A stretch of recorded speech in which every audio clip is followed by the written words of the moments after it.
और बड़ी खबर पटना से, जहां पर गंगा नदी में जेठुली के पास स्कॉर्पियो जो है वो नदी में विलीन हो गई। बताया जा रहा है कि इस नाव पर स्कॉर्पियो को चढ़ाया गया था। ये गाड़ी शादी समारोह में शामिल होने के लिए लोगों के साथ जा रही थी, जिस दौरान संतुलन बिगड़ने की वजह से स्कॉर्पियो नदी में समा गया। 4 लोगों को बचाया जा सका है, 2 की तलाश अब भी जारी है। एनडीआरएफ की टीम की तरफ से एक बार फिर से रेस्क्यू ऑपरेशन शुरू किया गया है। ये तस्वीरें आपके सामने, जहां पर रेस्क्यू ऑपरेशन आज सुबह एक बार फिर से शुरू हुआ है। स्कॉर्पियो और लापता लोगों की तलाश की जा रही है। 2 लोग लापता बताए जा रहे हैं। जेठुली घाट पर यह हादसा हुआ और फिलहाल एनडीआरएफ की टीम का रेस्क्यू ऑपरेशन एक बार फिर से शुरू हो चुका है।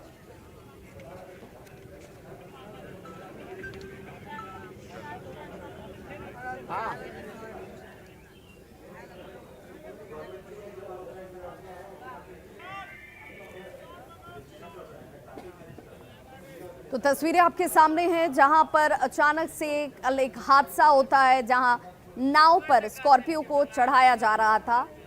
शादी समारोह में शामिल होने के लिए जाते हुए लोग हादसे का शिकार होते हैं। स्कॉर्पियो नदी में संतुलन बिगड़ता है और चली जाती है। साथ ही नाव पर सवार लोग डूबने लगते हैं। 4 लोगों ने अपनी जान बचाई, जबकि 2 लोग लापता बताए जा रहे हैं। रात होने की वजह से ये रेस्क्यू ऑपरेशन रोक दिया गया था। आज एक बार फिर से एनडीआरएफ की टीम जो है वो इस वक्त रेस्क्यू ऑपरेशन शुरू करती हुई, ताकि इन दोनों लोगों को और स्कॉर्पियो को नदी से बाहर निकाला जा सके।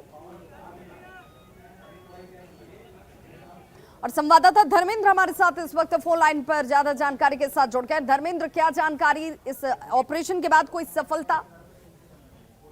जी, अभी तक जो 2 लापता थे उनकी जानकारी एनडीआरएफ को नहीं मिल पाई है। एनडीआरएफ के द्वारा अभी भी उसकी खोजबीन की जा रही है। कुल 8 लोग स्कॉर्पियो पे सवार थे, जिसमें से 6 लोग तैर बाहर आ गए और 2 लोग अभी लापता बताए जा रहे हैं।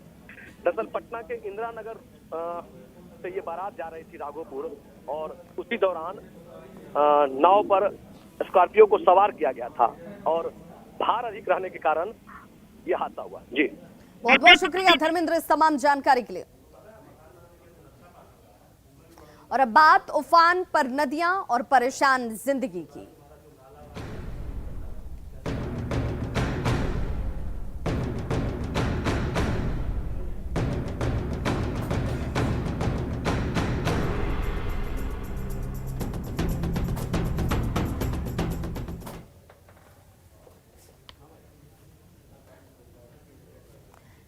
पटना में एक बार फिर से कटाव गंगा की वजह से शुरू हो चुका है। कटाव निरोधी कार्य जो कराए गए थे वो खुद कटाव की भेंट जा पहुंचे हैं।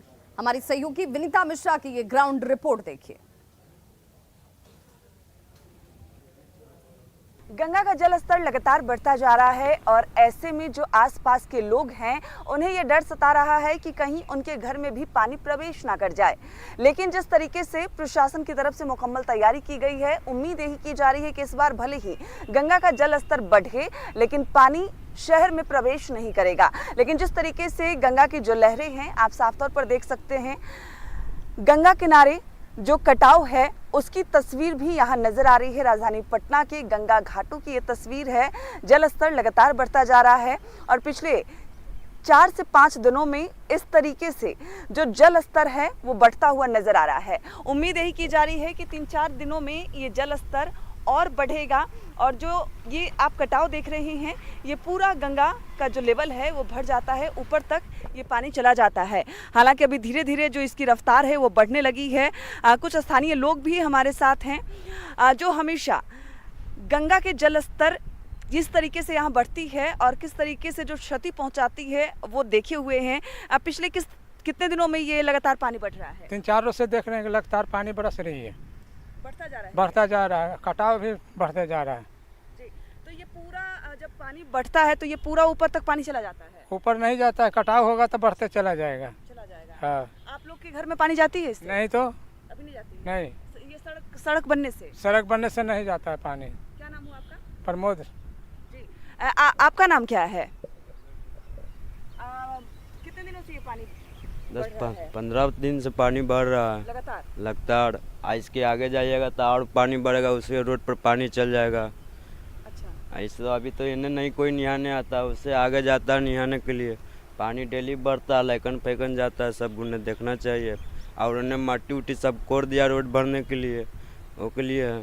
बिल्कुल, तो जिस तरीके से ये ऊपरी थोड़ा इलाका है, लेकिन फिर भी जो गंगा का जल स्तर है वो लगातार बढ़ रहा है। लेकिन जो स्थानीय लोग हैं उनका साफ तौर पे कहना है कि जो आगे का इलाका है उधर गंगा का जो प्रवाह है और अधिक है, वहाँ छोटे छोटे बच्चे भी खेलते हैं। हालांकि प्रशासन की तरफ से उधर बोरे में मिट्टी भरकर मुकम्मल तैयारी की गई है, लेकिन जल स्तर लगातार बढ़ता जा रहा है। विनीता मिश्रा, न्यूज़ 18 पटना। तो वहीं सीतामढ़ी जिले में जैसे जैसे नदियों का जलस्तर कम हो रहा है, लोगों को बाढ़ से राहत मिल रही है। यहाँ पर बागमती और अधवारा समूह की नदियों के जलस्तर में धीरे धीरे कमी आ रही है। लोगों ने राहत की सांस ली है और यहाँ जो हालात पहले बने हुए थे उसमें धीरे धीरे लोगों को अब कहीं ना कहीं राहत मिलती हुई। बाढ़ प्रभावित क्षेत्रों के लोगों ने कहा है कि जैसे जैसे जलस्तर में गिरावट हो रही है, बाढ़ की जो आशंका हमें घेर रही थी उस आशंका से जरूर अभी फौरी तौर पर राहत मिली है। हालात का जायजा लिया हमारे सहयोगी राकेश रंजन ने।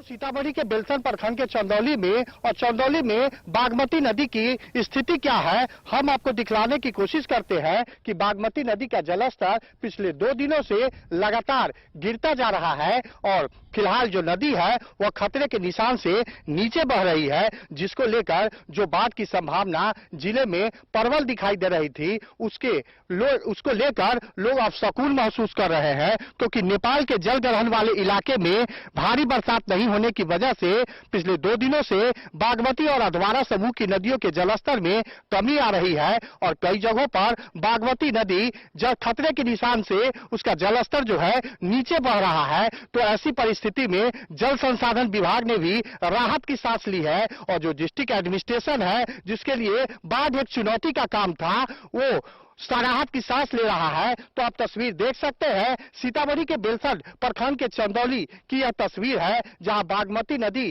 के जलस्तर की प्रत्येक दिन जल संसाधन विभाग मापी करता है और यहां फिलहाल बागमती नदी खतरे के निशान से नीचे बह रही है। तो ऐसी परिस्थिति में अंदाजा लगाया जा सकता है कि बागमती नदी के रौद्र रूप के कारण जो जिले में बाढ़ की संभावना तेज हो गई थी, फिलहाल उस पर अब रोकथाम की स्थिति नजर लगती दिखाई दे रही है और बागमती नदी के जलस्तर में कमी के कारण बाढ़ की संभावना भी अब कम हो गई है।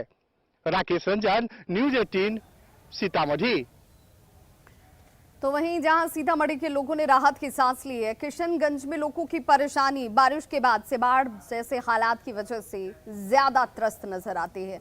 सड़कें टूट चुकी हैं। स्थानीय जो क्षेत्र के लोकसभा सांसद हैं उन्होंने इस इलाके का दौरा किया। टूटी हुई सड़कों की मरम्मत को लेकर उन्होंने स्थानीय स्तर पर बातचीत की। ग्रामीण कार्य विभाग के इंजीनियरों को बाढ़ से तबाह हो चुके इन सड़कों को तत्काल प्रभाव से ठीक करने का आदेश उनकी तरफ से दिया गया है। क्षेत्र के लोकसभा सांसद हैं मोहम्मद जावेद, जिन्होंने बाढ़ प्रभावित इस इलाके का दौरा किया और इस इलाके के दौरे के बाद उन्होंने सड़कों के हालत को देखकर चिंता जाहिर की। लोगों को जल्द से जल्द राहत देने के लिए इन सड़कों के निर्माण की बात उन्होंने कही। बाढ़ की वजह से कनकई नदी की ओर से किए जा रहे कटाव की जद में कई सड़कें आ चुकी हैं, कई घर नदी में विलीन हो चुके हैं। ऐसे में लोग अब पलायन करने को मजबूर हैं। यहाँ तो मैं पिछले मरतबा भी आया था और आके सीधे प्रशासन से बात की और थोड़ा बहुत काम भी हुआ, लेकिन सबसे गंभीर बात ये है कि बिहार सरकार को जितना काम करना चाहिए और सही टाइम पे काम करना चाहिए वो नहीं हो पा रहा है, जिसके वजह से हमारे सैकड़ों गांव हर साल बर्बाद होते जा रहे हैं। यहाँ की स्थिति बहुत भयावह है। बड़ी ही तबाहियाँ हो रही, पीछे देख रहे हैं पूरा गांव, पूरा घर कट रहा है, जबकि इससे पहले भी यहाँ पे कटाव हुए थे। पिछले साल भी 70 परिवार यहाँ से नदी में विलीन हुए, लेकिन फिर भी जो जल संसाधन विभाग है उन्होंने सचेता नहीं, उन्होंने जगा नहीं और अपनी जो है शीत निद्रा में सो करके रहे, जिसका नतीजा है कि आज फिर से कई गांव, कई घर जो है यहाँ बर्बाद हो रहे हैं।